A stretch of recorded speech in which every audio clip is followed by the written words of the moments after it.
I'm going to give us a brief overview of the outlook situation to kind of build upon the setting. Price risk management is very important. I think everybody knows that. And Brian's opening remarks do set the stage for this quite well. So let's start with the latest information that's available from LMIC, and I'm going to amend this a little bit after I walk through it. So for those that don't know, LMIC is short for Livestock Marketing Information Center. It's a group based out of Denver. K-State and a lot of other universities are members, and they put out a whole bunch of information. Probably most importantly, they tabulate and clean up a lot of USDA data and allows folks like me and others to have easy access to that to make presentations like this. One of the things that they give us is regularly updated projections for the beef cattle market. And I'm going to first give you the update, kind of a supply side. So where we're at with head slaughter, weights, and overall beef production. That's what this slide is. The yellow row is the annual numbers, and then the by quarter numbers are on here as well. And you can see here for 2020, we came in about 2% lower slaughter than 2019, but our weights were up. So that on balance, total production, beef production that is, was on par with 2019. That masked important quarterly variation. So remember, the second quarter is when we had the hiccup on production, the bottleneck, the ability to convert cattle into beef, which I'm going to end my remarks with again here today. But we had a pull down of almost 11% in beef production in the second quarter. But both before that, an effort to pull animals forward, and afterwards in recovery, we've managed to have higher year-over-year beef production.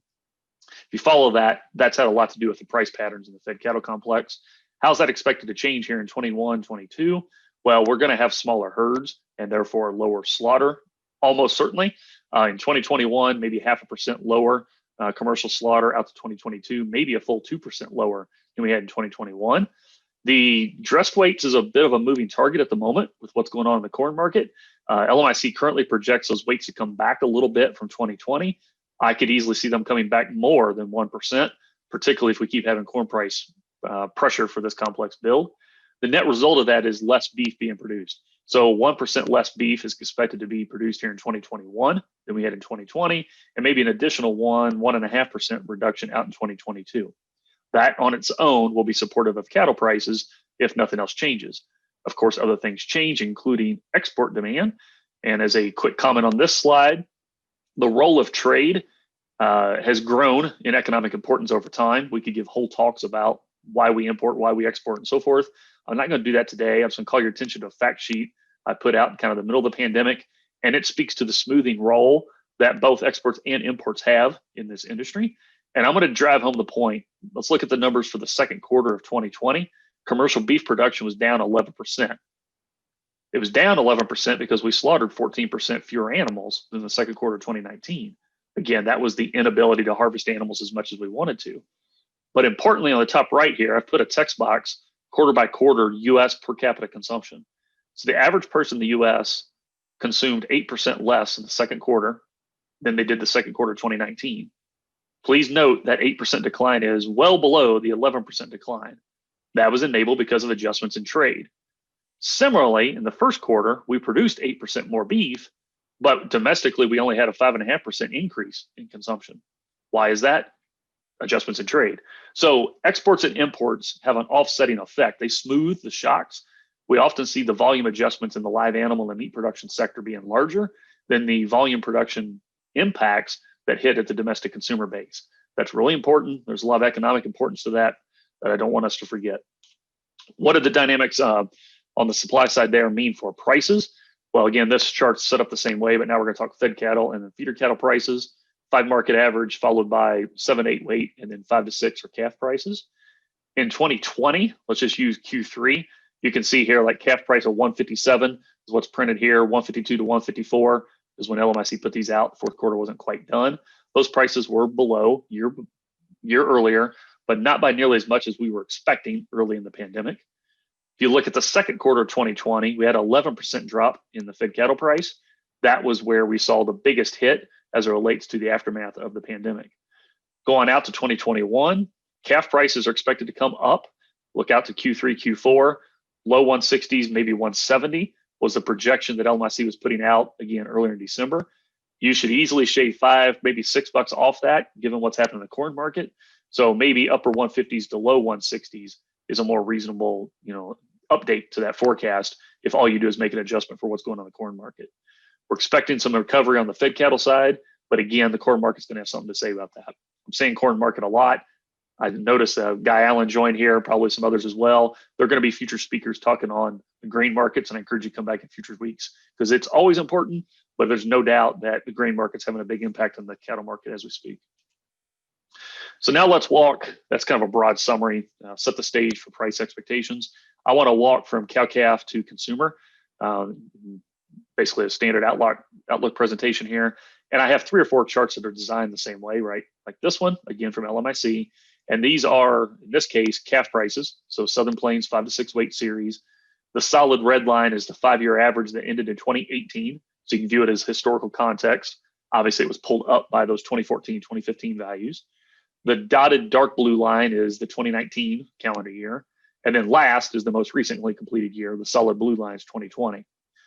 Well, first, let's look around late March, early April. You can see there's a big gap all the way until we got, basically the 4th of July between 2019 and 2020 prices. But that gap also narrowed as we approached the 4th of July.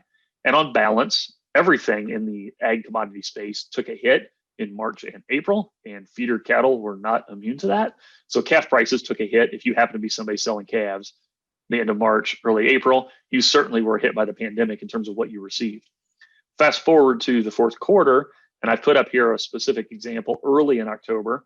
Prices came in at about 154, but that's only $3 less than we had the year before. That's a pretty surprising statement. So by the time we got to the period where quite a few people could have been selling calves, so if you were a fall wean, sell at weaning cow-calf operation, which is common in the country, we got within $5 per hundredweight for a lot of folks for a few weeks there of what 2019 levels were. And that's pretty amazing if you consider the shock that the pandemic's had on all of society. I put purple bars around the weeks that started, basically October 1st, that go into early November. We can see a growing wedge happen between those 19 and 2020 values. And that had a lot to do with what happened in the corn market then. So again, this has been a couple months, but back then we had a 40 cent increase in corn prices. If you use the nearby futures contracts as a metric for what people were paying or were being asked to pay, that puts downward pressure on calf prices. It played out just like it normally does there in October, early November, and we are in the midst of that again with recent announcements. Brian made the comment to track your own basis. You can generalize that comment and say know your own numbers.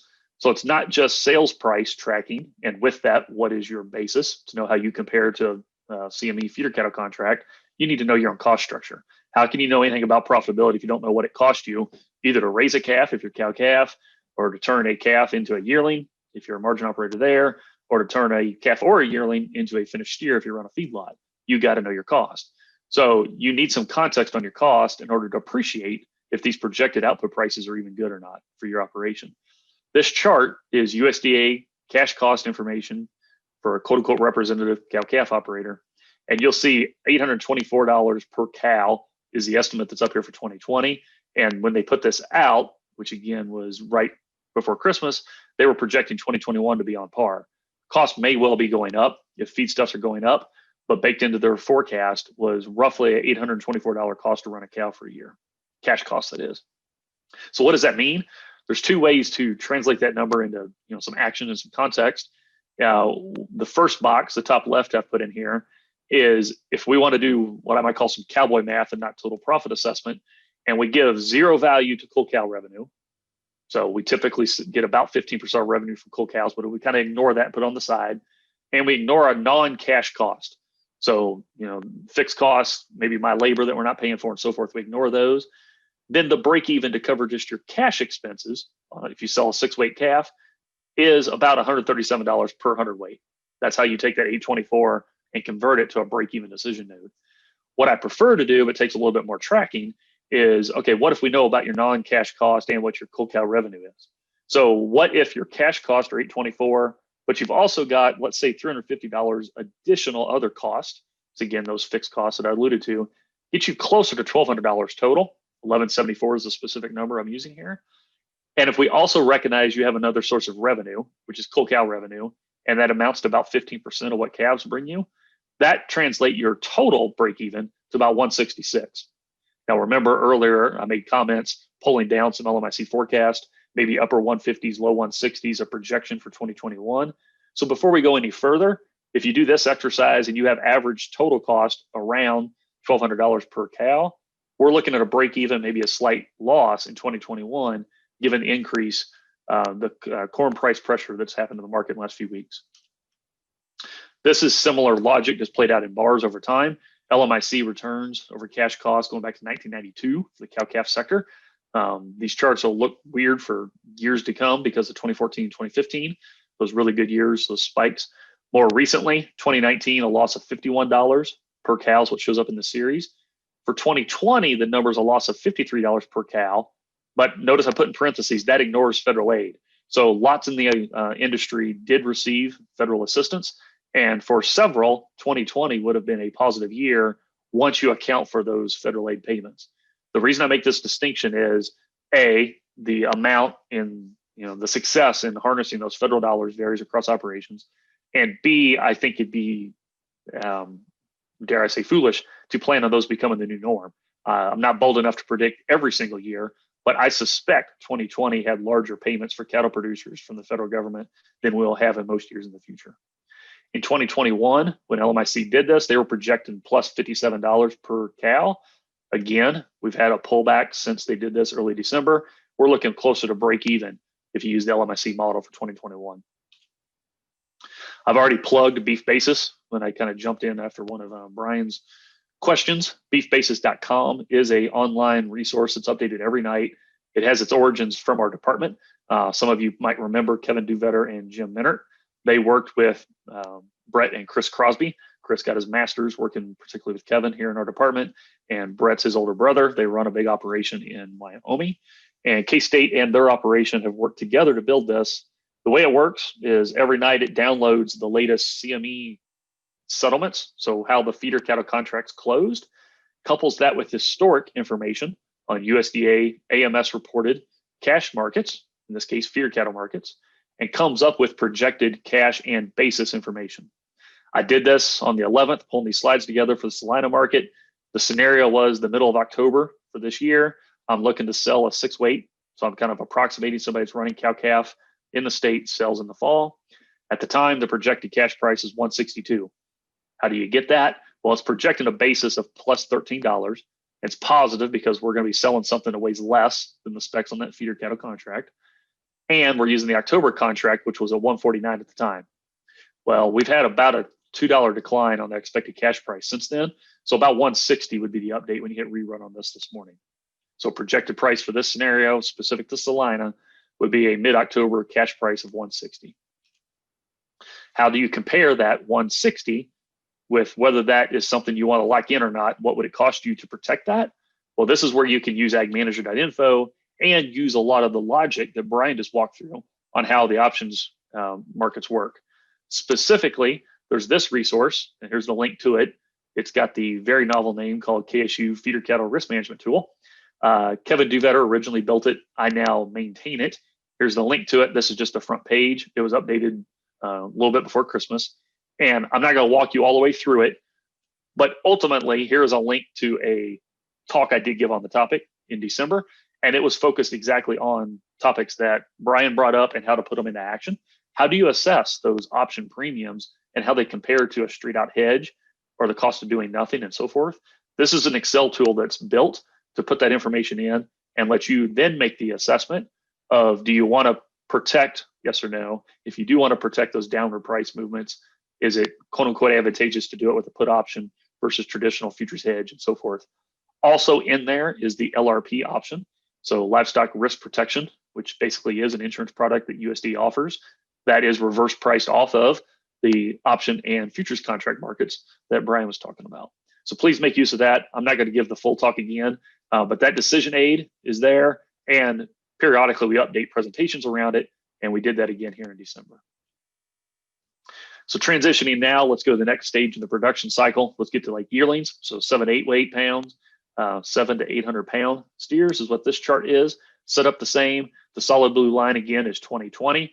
We had the same occurrence. If you look at late March, early April in particular, we had a notable decline in this market. Now this becomes even more relevant for the state of Kansas because remember what I keep saying about cow-calf is nationally at least, and I don't think it's too far off in the state of Kansas, roughly 3/4 of the calves are born in the spring and weaned and sold in the fall. Well, therefore, there's not as many calves sold in the spring, but there's quite a few yearlings that are sold in the spring. So it's pretty common that we have calves that enter into winter backgrounding that are in position to become summer grazing cattle in the state of Kansas. And in that story, a lot of operators owned 2019 calves coming into 2020 and were exposed to the market, say, middle of March, when the COVID effects definitely occurred. Somebody in that situation that did not have price protection in place certainly experienced a downward shock on what they got if they sold yearlings in March, April, May compared to what they were expecting before. Hindsight's 2020, of course. In hindsight, that price protection would have paid for itself. That's not to say you should always do it. Please don't overreact to that comment. But we did just go through an example where somebody that winter or backgrounds calves and sells yearlings the subsequent spring certainly would have benefited from that kind of protection in 2020. So drive that forward a little more. What about winter program situation right now? Well, what about somebody that's already, kept calves from this past round, and maybe they're targeting selling an 8-weight the middle of March? Again, this is just one made up scenario. Everybody's got different enterprises out there with different rates of gain and time periods of ownership, but you can use beef basis to project a cash price for that sale. So specifically for the Salina market on January 11th, I did this, and I come up with a projected mid-March price for Salina of that 8-weight at $136. Where does that come from? The March contract was just below 137. Basis was basically a $-1. Therefore, you land on the 136 projected price. So I'll pause here for two reasons. One is you can use beefbasis.com to project the price, not just of a calf at some point, but also heavier weights, up to 900 pounds with confidence is the way the models are built. You could also use it to project value of gain, which is not what I'm going to talk about here today, but you could project basically how much you're going to gain by converting a calf into a yearling. That's built into that tool. And then the final reminder is if you're trying to make a decision today about selling, in this case, animals 2 months from now in March, you can use that Excel-based tool that I noted earlier to assess that. You would plug in the premiums for puts, what the current futures contracts are, what the premiums for LRP offerings from USD are, and so forth. And the output from that Excel tool would show you what the expected net return, given no change in basis, would be in that story. Finally, let's talk about fed cattle. This is a 5 market average chart. Again, blue line 2020. Here, I put the purple bars around the April and May period. And you can see we had this $30 difference sort of at the extreme between a 2019 week and the same week in 2020. That was when things were at its worst. Our ability to convert cattle into beef, that bottleneck part of the story, was at its worst then. And it's not surprising that's when we hit the market the hardest. Fast forward out to, I've pegged a week here in October. We actually got back to where we were the same price as 2019. So to say it's been a volatile year for the fed cattle market would be an extreme understatement. Somebody that was selling out of a feed yard in April, unprotected, certainly took a big hit in the cash market compared to what they were expecting. Somebody that happened to sell in October would have placed animals back, let's say around April, ended up with a price that was as good as 2019. And most of us weren't expecting that at the time of placement. So it was volatile in both directions for the feed yard sector. Some of you might know I put out this I call it a barometer of trends for the sector. What I'm doing here is I'm taking production information from the Focus on Feedlot survey, which the Animal Sciences and Industry Department here at K-State regularly conducts. That gives me feed to gain ratios, death loss, placement weight, sale weight, that kind of information. And then I marry it up with Kansas fed cattle, feeder cattle, and corn price data to both, after the fact, kind of approximate what I think returns were, as well as project what they are going forward by leveraging what the futures market is saying. Now, in doing this, this is kind of a risk-free exercise. Obviously, it's not risk-free. I'm just presuming there's no risk management at play. So I'm presuming you pay the cash price for corn, pay the cash for feeders, and you accept the cash for fed cattle. That doesn't fit perfectly at all, but nonetheless, that gives me the barometer of general trends. For the month of November, that exercise resulted in about a plus $23 per steer margin. And we've had roughly break-even expectations for the first few months here in 2021. The best month being the month of March would be plus $40. That's notably different, though, than earlier in the year. So here's the historical, go back to January of 2002 on that same series. Lots of volatility built into this. Again, please note this reflects the fact that I'm presuming there's no risk management, price risk management that is, at play. In April, this exercise suggests a loss of $226 per steer. For the period of April through August of 2020, that loss averaged 180 bucks. And then again, I said this earlier, for the fourth quarter, basically this exercise projects a break even happened for the sector. We're looking at a 12-month rolling average closeout situation that remains negative until August of 2021 because of the multiple months of negative margins that have hit the sector. Somebody that was hedged obviously didn't have as large of losses, but even those that were hedged likely had losses in most of those months. That sets up this chart, which I want to end my remarks around, is the challenges and arguably the most political thing in the industry, maybe besides what number we should be cash negotiating these days, is the evolvement on the bottleneck situation and what it means for the packaging sector, and whether or not we need more plants, different plants in different locations is an ongoing dialogue. This chart compares 2020 versus 2019 total slaughter numbers for the three major species. The blue line is cattle. You can see both cattle and hogs had a common experience that corresponds with April and May, where we had this pull down, and we got to about a 35% decline for a week as a whole. There's individual days worse than that compared to 2019. So we were harvesting a third fewer animals than we wanted to at the pandemic's worst point. That's well talked about, lots of study and ongoing research on the topic, but we also shouldn't lose sight that we've had multiple months in a row now where we've been running on par with last year. And I think the industry needs to get credit for that, because that is not simple. We've certainly put a lot of risk mitigating efforts in place in the plants, PPE and the like, that is not free. And we're now managing to keep production up on par with 2019, at least at this point in the winter. And I think that's a really good thing and a pleasant surprise in many ways. I made a comment, research is ongoing. Myself and others are in the midst of this, but there's others, and that's why I put all three of these studies up here. The first one is there's a lot of interest outside of the ag econ space, and in some ways kind of outside of ag even, on the transmission of COVID within the packing plant sector. The very first study up here is a highly publicized article that studies the COVID case and death rate situation, how it relates to the sector. I'm linking it simply because there's a quote in there that I think sets the stage for what's going on. Quote unquote, these results motivate investigation into supply chains, operating procedures, and labor relations within the meatpacking industry. To some, that is a call for the need to change.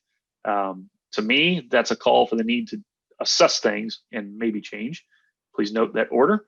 The second paper I note here is one I did with colleagues Jason Lusk and Lee Schultz. They're two folks that I worked with probably as much as anybody during the pandemic, trying to help understand the situation. We looked at margin spreads. So marketing margin and price spreads between live animal and wholesale meat in particular. And that paper is heavy on beef, but we have got a fair amount of pork in there as well. And one of the comments we include at the end is we conclude with some discussion around policy proposals that would pit industry concentration against industry coordination and economies of scale. To paraphrase in that paper, we find markets work in the direction we expected. We're well aware of policy proposals that are floating around, and we encourage economists to have a role in helping everybody understand the benefits of economies of scale, and we need to not forget them as the industry goes forward. The third article is other economists. Please note I'm not on there. I'm highlighting this because it's not just folks affiliated with K-State working on the topic. There's quite a few working on it. You will see their names listed there. It's a paper that's accepted as well. And one of the quotes they have is, "This is well-functioning market process suggests a degree of resilience in the U.S. meat supply chain." I include it because it goes against the common notion that the industry is not resilient, that things need to change to make it more robust. This paper would suggest otherwise. What about beef demand? I usually spend lots of time on that topic. I purposely haven't because we'll cover a lot of that in Q&A if it's dear to the heart of those of you who joined us today. But I will include here a link. We monitor demand from several different angles, different data sources, regularly post that information. All these are monthly updated things. Some are export specific. Some are USDA data based for domestic beef demand. Some are survey based that are supported by Beef and Pork Checkoff. You can find all that information on Ag Manager. Some of those are due to be updated today, is the other reason I didn't include them. ERS just posted what's necessary for me to update the USDA-based indices, and I hope to get that done here this afternoon. So what are some of my take-home summary points? And then we'll take some questions. What are the traditional factors? What's impacting the market, and how do we think through them? Well, I break that down between supply and demand. On the supply side, seems to me that the herd is likely plateaued. I anticipate that the January cattle inventory report, which comes out here at the end of the month, will say we've had a small decline in the number of beef cows, but I don't think it's going to be as large as some anticipate. Keep in mind the federal aid that the sector had available mitigated some of the downward price pressure. I made the comment about maybe a $50 loss per cow, but once you accounted for federal aid, some made money. That is going to mitigate the interest in leaving the sector. So I'm not sure we're going to have as many leave as we were projecting otherwise. I think a bigger unknown on operations deciding to leave or not is their more general appetite for uncertainty on the political front and regulatory front and the like, market structure front for that matter. Not so much just did I make what I expected in 2020, because I actually think the federal aid had a lot to do with mitigating that surprise at the end of the day. On the traditional demand front, the good news here is retail, grocery store demand has been much stronger than we expected. Yours truly has been pleasantly surprised by that and been wrong. It's been better than expected, and that's great. That has certainly supported the entire complex. Those on the food service side of things have certainly had challenges. Those that didn't already have a curbside or drive-through or takeout system have had the hardest challenge. And if you break it down by product, things like ribeye steak, high-end pork chops and the like, don't work as well for takeout as a taco or a pizza or a hamburger on a bun. It works okay, but there's a lot of product level differences that work well for a on-site prep, off-site consumption environment versus come on-site prep and consume it there and sit down. The return of white tablecloth will be very important for steak demand going forward, is what I'm trying to map out there. But there's a lot of uncertainty on what that's going to look like. And then finally, on the demand front, export importance must be appreciated. It's been growing for years. I included that comment early up front for a reason. Now, I vastly misunderstood and misprojected the potential impact of COVID here in 2020. Now we're in 2021. I'm far from alone. This is a slide that I used in a talk in the middle of February. Remember, this was mainly an Asian issue, just showed up in the US at that time. The Economist magazine was talking about it. And I was asking attendees at the meeting then is what will be the realized impact of coronavirus? And I was mainly thinking on global supply chain, our ability to get beef to Asia, given Asian challenges and so forth, was largely where my head was. And those are important questions, but there's a lot more that are now relevant that weren't on my radar last February. And I think it's because a lot of us, and myself included, is why I'm framing it this way, underestimated these COVID impacts. Exactly what this does to the long term of food service demand, what does food service even look like in the US is important to think about. That directly impacts steak demand a lot. So that's really important. I think overall demand for protein is pretty strong, but at the end of the day, for the beef complex, the balance between steak demand and ground beef demand has to be flushed out. The calls for change are pretty prevalent, both within the industry as well as in the political arenas, sort of outside of the industry. I say this in almost every one of these presentations I give. I do truly hope that data-driven assessment, economic logic, and quote unquote cool minds have a seat at the table in that exercise. Reactionary, emotionary adjustment occurs. I have some severe concern on that front that hasn't went away. And with that is the ever-evolving political environment. So some of I've been concerned about growing populism for a few years now, not just in the US, but most of the developed world. There's been growing questioning of the role of globalization and whether it's quote unquote really good for me kind of mindsets. And my concern for talks like this is that political development probably wasn't good for US meat export prospects. That's why it's been on my radar and been a concern. But I would update that political uncertainty environment now, just what's happened since the November 3rd election, the domestic politics. It's globalization questioning and populism is still part of that, but there's a much broader arena of uncertainty about our domestic politics that raises uncertainty of what it's going to be like to be an operator in the US.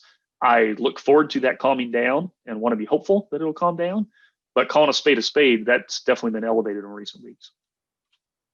It's my last slide, Rich. For those of you who don't know, we put PDFs of these slides on this event. You'll be able to get to them a couple different ways, both through my own contributors page, as well as a link from the mini risk and profit page itself. So thanks again for joining us, and whatever time we have here, Rich, I'll take some questions. Okay, thanks, Glynn. I appreciate it. And folks, go ahead with questions. You can put them in the chat. If you'd rather just send it privately to Glynn, you can do that as well. And we'll give you a couple of minutes to do that. Private comment was, does foreign ownership of our packers in the U.S. cause any concern? I think it's worth monitoring. Back to my comment on what data and information monitoring drive this, but it's also not new. So specifically on the cattle side of things, we've had 4 companies that own roughly 80% of the capacity to convert cattle into beef for multiple decades at this stage. That is not new. And it's been the case we've had at least one foreign-owned, foreign-led entity in that story for a while also. So that's not new, and it's being presented at times as new. Does the mere fact you have a non-U.S. entity own something itself concern me if we stop the discussion? Not necessarily. All of society has lots of that going on. U.S.-owned assets are in other countries that benefit us as well. That is a component of the globalization system at work. I get very concerned about stringent rules that would restrict that. It's very hard for me to see how you restrict that without unduly pushing out interested investors, changing the landscape, and ultimately maybe adversely changing the cost structure. So I think it's worth monitoring, but I'm trying to first and foremost say it's not a new thing. And secondly, any calls to change it need to be approached with caution.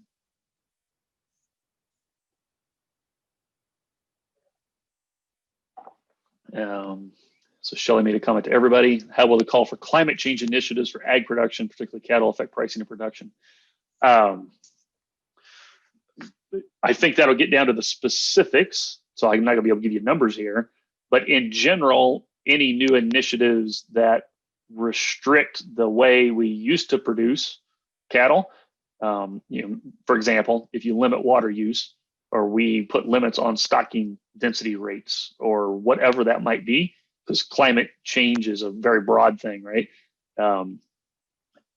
Almost all those proposals include some kind of restrictions that would disincentivize something that somebody's currently doing. Usually that increases the cost of production. So if you increase the cost of production, all else equal, the long game is we reduce total production and it's done at a higher cost. So consumers would have a higher beef price with fewer beef pounds being produced, would be the end result of that. You'd probably have fewer steers and heifers being produced in the US by fewer operations, all else equal. I can't get much more specific until you get to a specific proposal, but most of them I'm aware of would have basically the implicit raise the cost of producing beef in the US impact. Follow-up question is, how does the growth of non-meat products affect demand for real beef? I presume you mean by that is the plant-based or potentially even cell-based proteins. That's at least how I'm going to answer the question, presuming what was on your mind.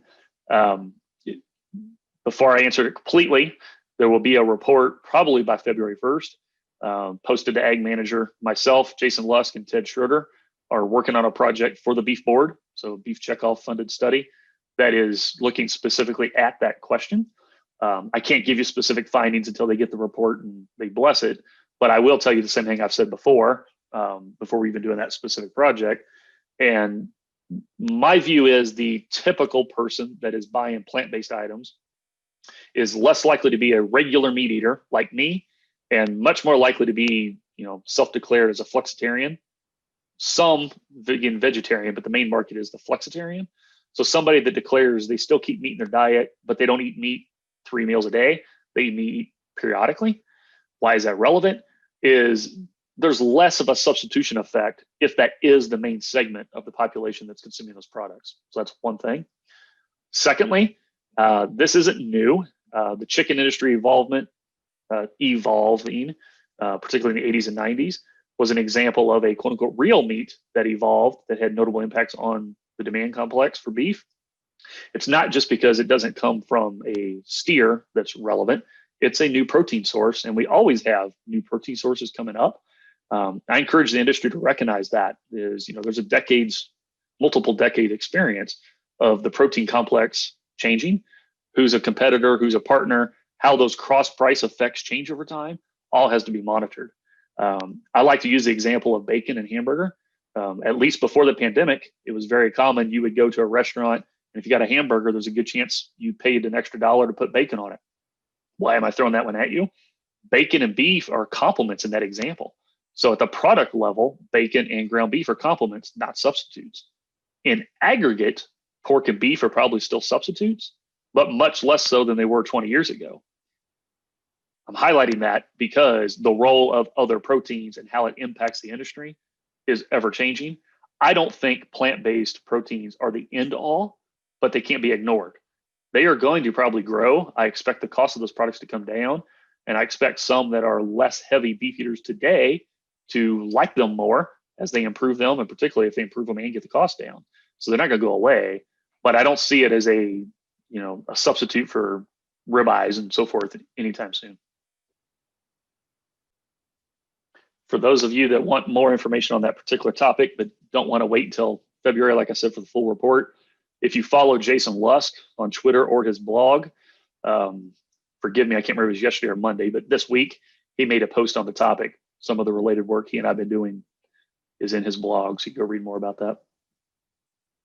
The punchline is, from the meat demand monitor that we maintain here at K-State, less than 3% market share is held for plant-based proteins throughout 2020.